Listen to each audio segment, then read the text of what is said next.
আর আঙ্গুলের ইশারায় এই এলাকার লোকজন উঠা বসা করে, হিসাব করে আমাকে। এসব নিয়ে ঘষা মাজা করা একদম ঠিক হচ্ছে না।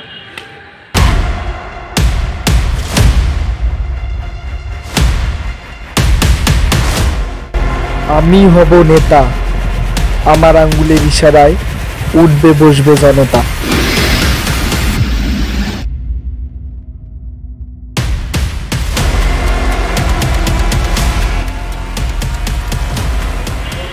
এই যে বড় ভাই, এদিকে আসেন, আপনার সঙ্গে কথা আছে। এই বড় ভাই, বসেন এখানে। কি বড় ভাই, ফাঁকা মাঠে গোল দিয়ে দিলেন? একা একা কি খেলতে ভাল লাগে বিরোধী দল ছাড়া? আপনার কি সাহস কম নাকি দম কম, কোনটা? কে ভাই আপনি? এতক্ষণ ধরে একা একা বক বক করতেছেন। আপনি জানেন আমার পারমিশন ছাড়া আমার বিল্ডিং এ একটা মশা পর্যন্ত ঢুকতে পারে না, আর আপনি কিভাবে হুট করে ঢুকে বললেন? কথাটা মাইন্ডে লাগবে। আমার এলাকায় এত বড় একটা বিল্ডিং করছেন আর আমি জানি না? আমার এই এলাকায় একটা বাসের খুঁটি কাটলেও আমার পারমিশন নিয়ে খুঁটি গাড়া হয়। কে ভাই আপনি? আপনার পারমিশন নিয়ে আমার এলাকায় বিল্ডিং করতে হবে? কে আপনি বলেন, পরিচয় দেন আপনার। আমি হলাম এই এলাকার নেতা, আমার আঙ্গুলের ইশারায় এই এলাকার লোকজন উঠা বসা করে, হিসাব করে আমাকে। আপনি নেতা আছেন আপনার জায়গায়, আমার টাকা পয়সা দিয়ে আমি জমি কিনবো, বাড়ি করবো, সেটা আপনার ব্যক্তিগত ব্যাপার। আপনাকে হিসাব করতে যাবো কেন? একটা এলাকায় থাকতে গেলে এলাকার বড় ভাই ব্রাদারের সঙ্গে ভালো সম্পর্ক রাখতে হয়, বিপদে আপদে কাজে লাগতে পারে। এ ভাই আপনি যান তো এখান থেকে, আমার বিপদ আছে, আমার আল্লাহ আছে। আপনার মতো ফালতু মানুষের কাছে সাহায্য নেওয়ার আমার কোনো প্রয়োজন নাই। যান তো আপনি এখান থেকে, যান। আমার এলাকায় বাড়ি করছেন কোনো প্রকার ঠান্ডা পানি না দিয়ে, আবার আমার মুখের ওপর ফটর ফটর কথা বলতেছে। আমার পরিশ্রমের টাকা দিয়ে আমি বাড়ি করব, আপনাকে কোনো ধান্দা পানি দিতে যাবো? মিয়া ফাজলামি করেন? এই মিয়া, অনেকক্ষণ থেকে ভাব নিচ্ছেন, কিছু বলছি না তো? এই মুহূর্তে এখন 10 লক্ষ টাকা দিবেন। অনেক বেড়ে গেছিস তুই। তুই আমার গায়ে হাত দিলি? দাঁড়া, তোর এখন নেতাগিরি বাইর করতেছি আমি। সাহস থাকলে এখানে থাকিস।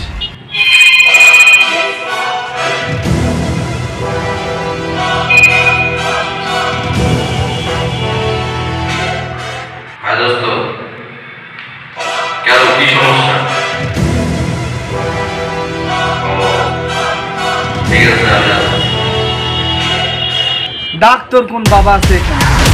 আমি আছি। পতাকার কুকুর আছে এখানে, ঘেউ ঘেউ করতেছে। এই ভাই নাকি এলাকার নেতা, উনার ইসেরা নাকি এলাকার লোকজন চলাফেরা করে না, আমার সামনে এসে ভাব নিচ্ছে বড় বড়। এই সেই নেতা? নেতা না নেতার চেলা চাবুল। এরা বড় বড় নেতাদের সাথে ঘুরে ফিরে এই জন্য নিজেকে বড় বড় নেতা হবে। এরকম সমাজে নেতা কাতা অনেক দেখতে পাওয়া যায়। সমস্যা কি দোস্ত? সে তো এখন 10 লক্ষ টাকা যাচ্ছে। 10 লক্ষ টাকা আসলে কি দোস্ত? এদের হয়েছে কি, যে বাইকে ঘুরে তেল তুল থাকে না, এইভাবে মনে করো চাঁদাবাজি করে তেল তুল ঢুকায় বাইকে, ওই চলে। এরা হচ্ছে সেই বড় নেতাদের ছোট ছোট চেলা, এদেরকে অভ্যাসে করে নিতে। তাহলে কি দোস্ত টাকা দিয়ে দিব? টাকা কেন দিবি? টাকা কি তোরা টাকা কি তুই যে এদের নেতাদের মতো দুই নামে টাকা ইনকাম করিস? এরা তো যেখানে যায় এই চাঁদাবাজি, হ্যাঁ, হয়তো কারো জমি দখল, এভাবে তো এরা টাকা পয়সা কামায়, আর এভাবে বাইকের তেল ঢুকে আর চলে। এটা তো কাজে। আসলে কি দোস্ত, তুমি যখন নতুন এলাকায় যাবা, দেখবা যে রাস্তাঘাটে কিছু কুকুর বসে থাকে। এই কুকুরগুলা মাঝে মাঝে দেখো অপরিচিত লোককে দিলে ভু ভু করে না। আসলে হইল কি, এদের মতো নেতাকে, এদের মতো নেতাদের তুমি যখন এই আসছে তোমার কাছে টাকা চাই, তুমি নতুন বিল্ডিং করছো, ভালো কথা। যাওয়ার পরে দেখবা যে এরা হবে কাকের মতো। কাক কীরকম? যেমন যে ভাত ছিটালে চলে আসে, তোমার প্রয়োজনে তোমার এদেরকে লাগে দিলাম ভাত ছিটা। এদের ক্যারেক্টারগুলো এ ধরনের নেতাকে। বড় ভাই, তুই কি আমাকে অপমান করতেছিস? কাজটা মোটেও ভালো হচ্ছে না। ওদের মতো নেতাদের আবার মান সম্মান আছে নাকি? ওদের মতো নেতাদের কোনো মান সম্মানই নেই। ভাই তুই কিন্তু লিমিট ক্রস করতেছিস, এসবের মাঝে তুই আসছিস একদম ঠিক হচ্ছে।